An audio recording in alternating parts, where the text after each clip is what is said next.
Hello class 10 के प्यारे बच्चों, मैं आप सबका शुरू करूंगा आज यूपी बोर्ड का पोयम का पहला चैप्टर है डस्ट ऑफ स्नो। डस्ट का मतलब होता है धूल, ऑफ स्नो का मतलब होता है बर्फ, यानी कि बर्फ का धूल। कहने का मतलब बर्फ का कण। इसका मतलब क्या होगा? बर्फ के कण। ये लिखा किसके द्वारा गया है? तो रॉबर्ट फ्रस्ट के द्वारा ये लिखा गया है। ठीक है ना, रॉबर्ट फ्रस्ट के द्वारा। हम लोग पढ़ेंगे अबाउट द पोएट, पोएट के बारे में पढ़ लेंगे। और आप सबसे निवेदन है कि आप लोग अगर पिछला चैप्टर इसका ए लेटर टू गॉड नहीं देखे हैं तो पहले जा करके ए लेटर टू गॉड देखिए।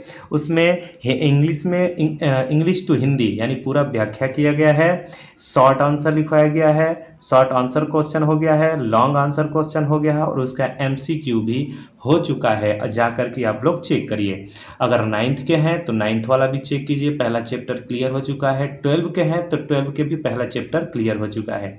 और आप सबको मैं विश्वास दिलाना चाहता हूं कि क्लास 9 से लेकर के 12 तक का जो कुछ भी होगा, लिटरेचर हो या ग्रामर हो, पूरा का पूरा इसी चैनल पर प्रोवाइड किया जाएगा और वो भी फ्री में। इसलिए आप लोग जितने भी दोस्त हैं, अपने कोचिंग के दोस्त हैं, स्कूल के दोस्त हैं, उन सब में शेयर कीजिए जिससे कि फ्री में किसी का भला हो जाए और फ्री में सब लोग पढ़ सके। इसका कोई भी चार्ज लगने वाला नहीं है।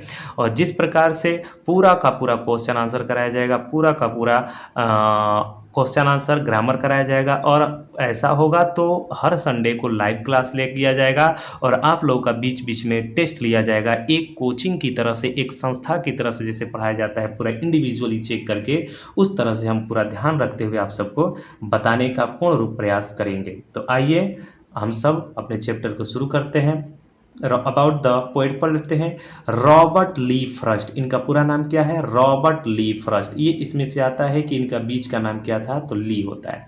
मार्च 26 1874, 26 मार्च 1874 को इनका जन्म हुआ था एंड जनवरी 29 1963 को इनका देहांत हो चुका था। ठीक है।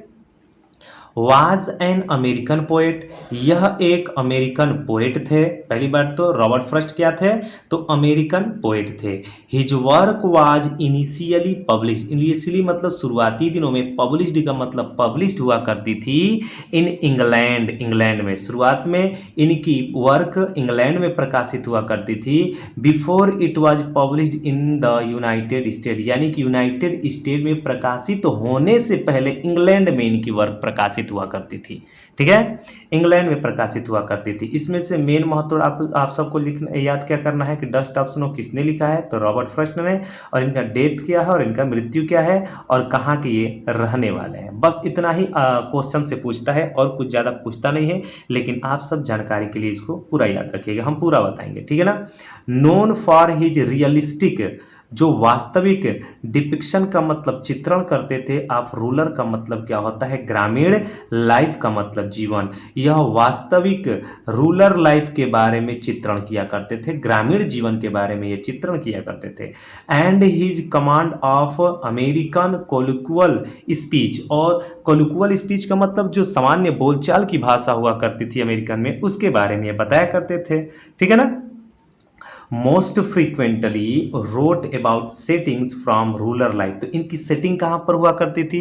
रूरल लाइफ पर ही ज़्यादातर होती थी कहानी। रूरल लाइफ मतलब ग्रामीण जीवन पर। In New England, New England में, ठीक है ना। In the early 20th century, 20वीं शताब्दी में न्यू इंग्लैंड में जो इनकी सेटिंग हुआ करती थी, ग्रामीण क्षेत्रों पर ये अपना सेटिंग करके पोयम को लिखा करते थे। Using them to examine a complex social and philosophical themes. Social मतलब सामाजिक और फिलोसफल का मतलब होता है दार्शनिक, ये थीम दिया करते थे। ठीक है ना, अपने कविताओं में। ठीक है ना। तो अबाउट द पोएट के बारे में देख लेते हैं क्या लिखा है। तो अबाउट द पोएट के बारे में ये होता है कि एक पोएट है, वृक्ष के नीचे, जो धतूरे का वृक्ष होता है उसके नीचे खड़ा रहता है और उस पे कौवा, धतूरे के पेड़ के नीचे खड़ा रहता है। कौवा आकर के उस पेड़ पर बैठता है तो पेड़ पर जो बर्फ के कण लगे रहते हैं तो कौवे के बैठने से वो टहनी हिल जाती है और हिल करके उसके बर्फ के कण आकर के उस पोएट के ऊपर गिर जाते हैं। और पोएट के ऊपर जब बर्फ के कण गिरते हैं तो उसके जो मूड होता है चेंज हो जाती है, मनोदशा परिवर्तित हो जाती है। और लास्ट में ये बताया जाता है कि वह दिन के शेष भाग में दुखी रहता है, अपने दिन के कुछ शेष बचा लेता है। बस यहीं पर ये पोएम खत्म हो जाती है। आइए हम लोग लाइन बाय लाइन पहले अबाउट द पोएम देख लेते हैं, ठीक है ना। The poem Dust of Snow, यह poem Dust of Snow by Robert Frost के द्वारा लिखी गई है। इज अ सिंपल, साधारण भाषा में, एंड शॉर्ट पोएम, सिंपल है और शॉर्ट पोएम है, छोटी पोयम है।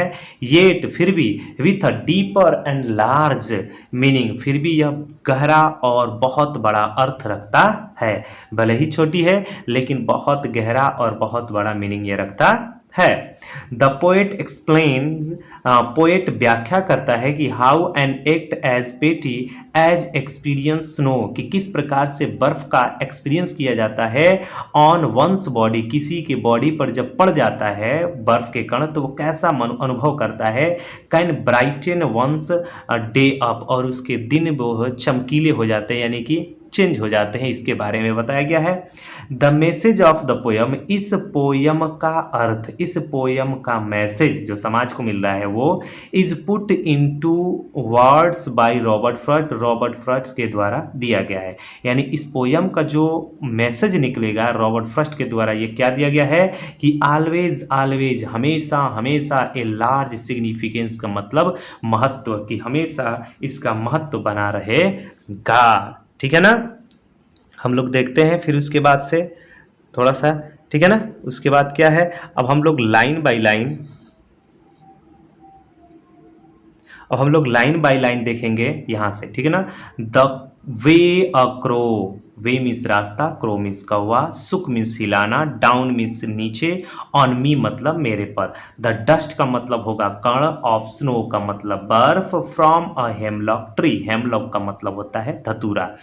एक मतलब कवि धतूरे के वृक्ष के नीचे खड़ा हुआ था और धतूरे के पेड़ के नीचे खड़ा था। The dust of snow, the way a crow, कौवा, सुक डाउन, हिला के मतलब सुक का मतलब हिलाना, डाउन ऑन मी मेरे ऊपर बर्फ के कण गिरा देता है।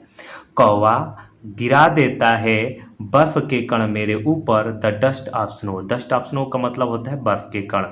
कौवा बर्फ के कण मेरे ऊपर हिला करके टहनी को गिरा देता है, फ्रॉम अ हेमलॉक ट्री से, ठीक है ना। यानी कि कवि एक धतूरे के वृक्ष के नीचे खड़ा हुआ था और वृक्ष पर बैठे हुए एक कौवे ने वृक्ष को हिलाया और बर्फ के कण कवि पर गिर पड़े। इसका अर्थ ये होगा, फिर से देख लेते हैं।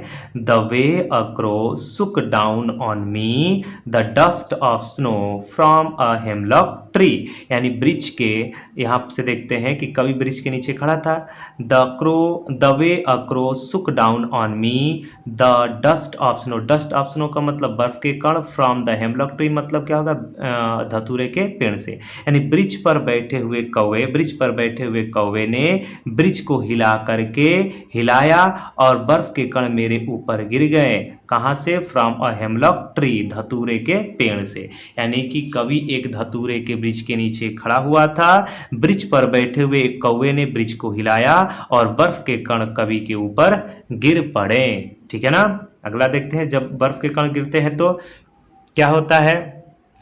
हैज़ गिवन माई हार्ट, यह मेरे हृदय को ए चेंज ऑफ मूड बदल देता है, यह मेरी मनोदशा को बदल देता है। एंड सेव्ड और बचा देता है सम पार्ट, कुछ हिस्सा, ऑफ ए डे, दिन के कुछ हिस्से को बचा देता है।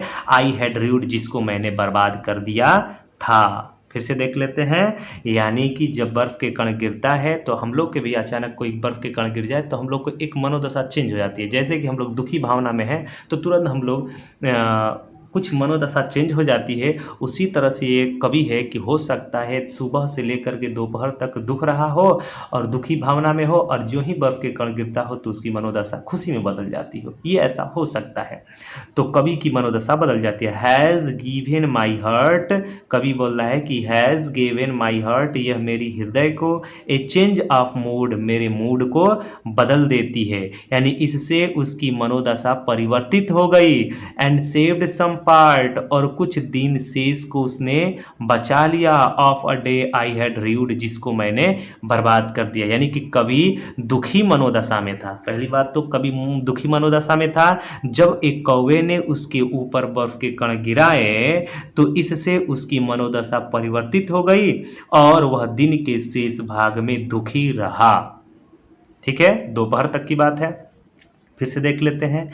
Has given my heart a change of mood and saved some part of a day I had rued, यानी कवि की मनोदशा में था, कवि दुखी मनोदशा में था जब एक कौवे ने उसके ऊपर बर्फ के कण गिराए, तो इससे उसकी मनोदशा परिवर्तित हो गई और वह दिन के शेष भाग में दुखी रहा।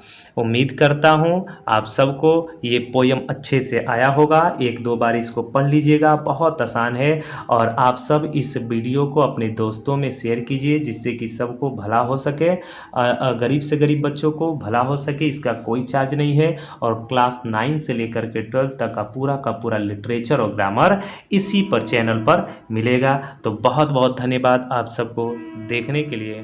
Thanks for watching.